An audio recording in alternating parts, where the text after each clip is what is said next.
Hey y'all, this is Brittany. Welcome back to my channel.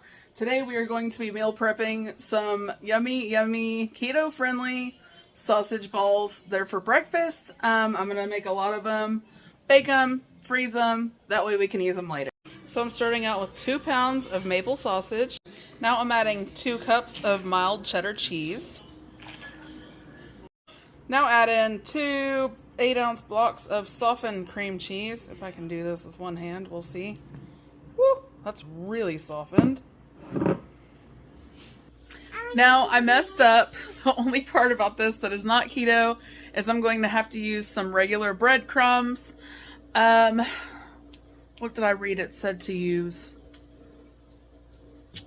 Cheddar moon cheese. They're like little crunchy cheese balls. I don't know if you've ever heard of that, but it said to use 2 bags of them. On average, each bag's about 2 ounces. So I'm going to do about half a cup of breadcrumbs to, I can't even think right now, to substitute for that. Now I'm just using regular panko. Let's see here if I can eyeball this just right. That's probably good enough. My little sous chef's here. She's trying to help me mix it up to the best of her ability.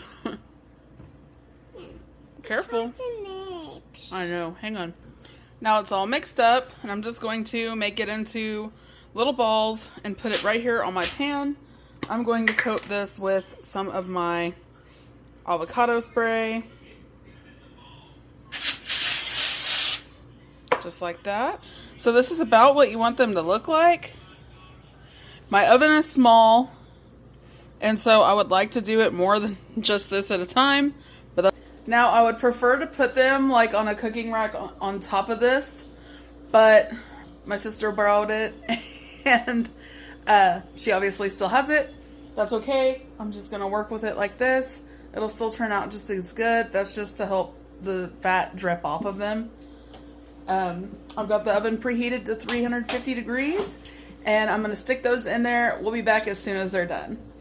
So I just got them out, and yes, the cheese kind of burnt a little bit, but that's all right. They're the golden color that I would like. I cooked these at 350 degrees for 25 minutes. So I'm going to go ahead and do the rest of my batches, and then once I get them all done, we will get together and put them in the freezer. All right, y'all, it is done. I didn't get as many as I usually do because I did them a little bit bigger. I got a little impatient, but they still look and taste just as good. Let's check them out. And there they are.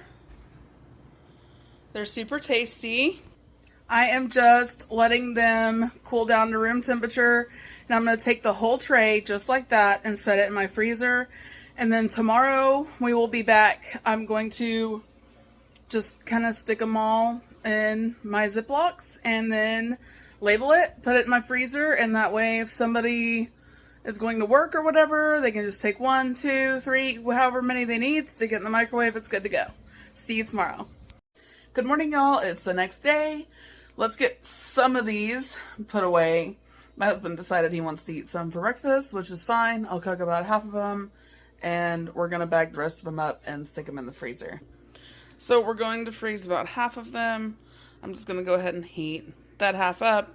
I've got my oven preheating to 300, 350, something like that. And what I'm going to do is I'm just going to